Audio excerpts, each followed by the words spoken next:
Hey guys! Samahan niyo ako dito sa may The Art of Love Tattoo Shop dito sa may Eastwood City Walk. Kasi magpapa-piercing ulit ako. Actually, pang-apat na beses ko na to kasi yung huli pinatanggal dahil cesarean nga ako. Sobrang bilis nga niya magsara. Kaya ayun, bubutas na naman ako. Pero dito sa The Art of Love, first time namin magpa-piercing. Tattoo shop nga pala to. They have a lot of rings but we provided our own. Kasi sabi ni Habi, mas maganda yung healing kapag ka real gold. Dito nililinis muna yung tenga ko. Syempre, mahirap na pagka mapasukan ng bacteria, baka mamaga or ma-infect. Lalagyan niya na pala ng markings kung saan bubutasan. Mas mababa siya compared dun sa last na butas ng tenga ko. Kasi damage na yung area na yun. Kaya sa ibang part naman siya nagbutas. Medyo mababa naman. Di naman siya masakit. The pain level is 6 out of 10. And sobrang bilis lang niya magbutas ng tenga.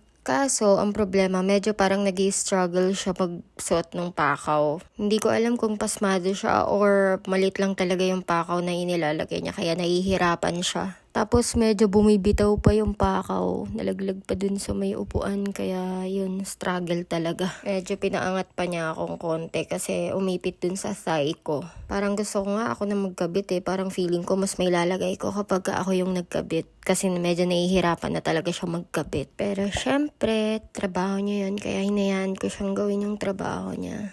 Syempre, sanay naman siyang nagbubutas ng tenga. Siguro, madalang lang siguro yung nagpapabutas na gold yung gamit. Kaya siguro hindi siya sanay at nadudulas or mas maliit yung pakaw na ibinigay ko. Kaya siguro medyo nahihirapan siyang ibalik yung pakaw dun sa may hikaw. Ito yung moment na akala ko na ipasok na kasi tuloy-tuloy na yung pag-ikot pero hindi pa pala. Ayaw talaga niyang pumasok, girl. Parang ako na yung nai-stress dun sa pagpapakaw niya. Tapos ramdam ko na din yung inip dito ni Habi. As in, parang naiinip na talaga siya.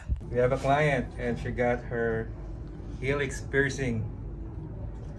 And she got her own jewelry. It's a gold. Yan, syempre, anong dala natin? Gold, no? Carat gold. Yes. Pero kung wala kayong dalang sarili nyo, meron din sila dito. And magkakaroon din tayo ng mga gold. Yes. With style. Para sa mga gusto. Kasi parang mas madaling mag-heal, di ba, pagka gold. Yes, amen. Ano masasabi mo? Parang kagat lang ng langgam. Gaano kalaki langgam? Mga ganyang kalaki na. Dito tayo sa Art of Love Tattoo sa Eastwood. And syempre kasama natin si Sir.